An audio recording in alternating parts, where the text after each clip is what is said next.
we went to go see Littlefoot. Small foot. Look at your small foot! Oh my gosh! It's a small foot! Come back! Littlefoot Smallfoot.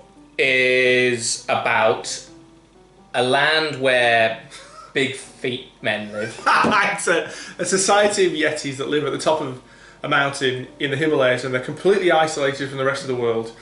They just live up there, and it starts with a little intro about the basically the Yeti Bible. It's their creation myth, and it tells you all about they live in this island in the clouds, completely cut off from everything. And Below the clouds, there is nothing. There's nothing. There's like 4 woolly mammoths that hold up the earth, which is kind of like the Pratchett thing about the world's on the back of a turtle, which is on elephants. Yes. They all live up there, totally isolated, and there's a song at the start where they all tell you about their different jobs, and they've all got little jobs that keep society functioning, and they all sing about how they're great, really happy in their jobs, and you think, first of all, you think everything is awesome, and I said, just fucking everything is awesome, the same bloody company, same song.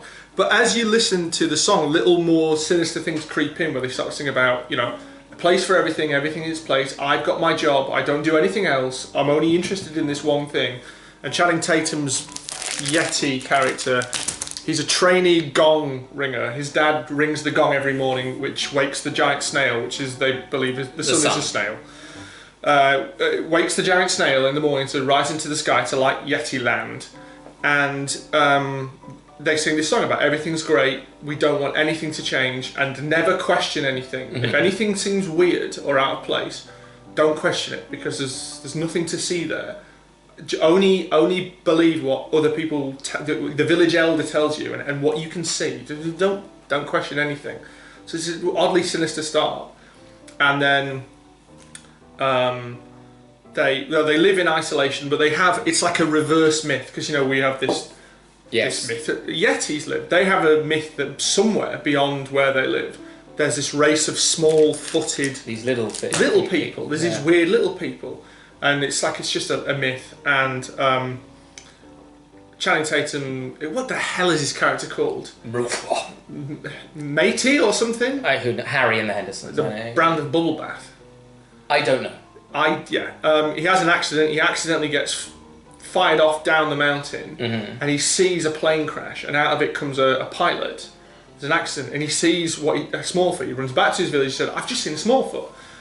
And the village elder says, that's impossible because we have this sacred text which says that they don't exist, and he's banished from the village. He's kicked out of the society. There are a few skeptics in the village who believe him and say, we believe you as well. We don't believe what we're told. These agnostic atheist Yetis. They're these skeptics, and so they basically go off into the little village to try and make contact with the small-footed people, humans. And they do find a Littlefoot. Yeah. And Unfortunately, it's James Corden. Worst example of a human. You think I don't know that? I really like the idea of kind of like this sort of... it's clever, it's smart, it's good.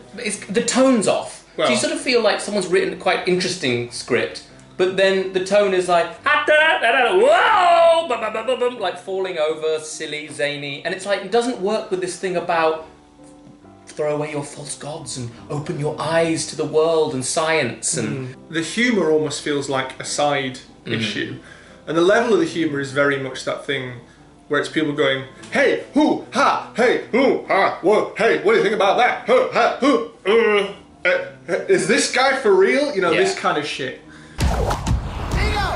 If you die, can I have all your worldly possessions? Flame! Right, sorry, when you die. Let's do this.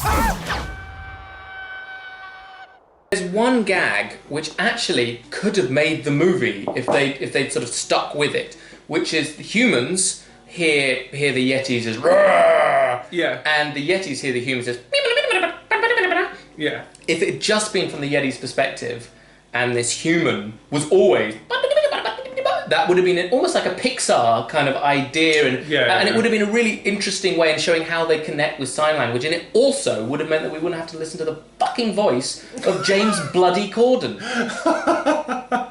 James Corden's one of these ones, I don't know why I hate him.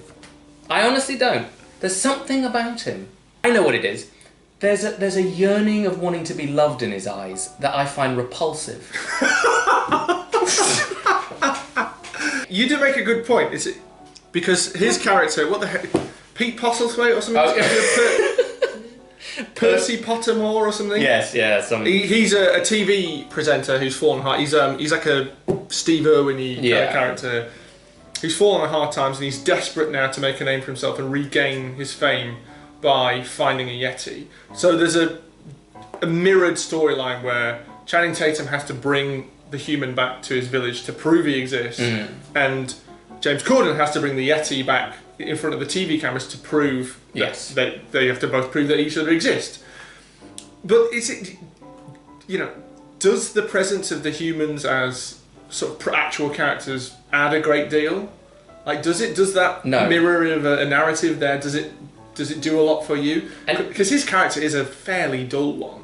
He also sings a bloody altered cover version of Under Pressure, which is appalling. I thought I'd made it, celebrated when I got my TV show, but the haters out there hating got my ratings low, low, low. And we also got this biscuit. There it is. Movie tat. Edible movie tat. Edible? Okay.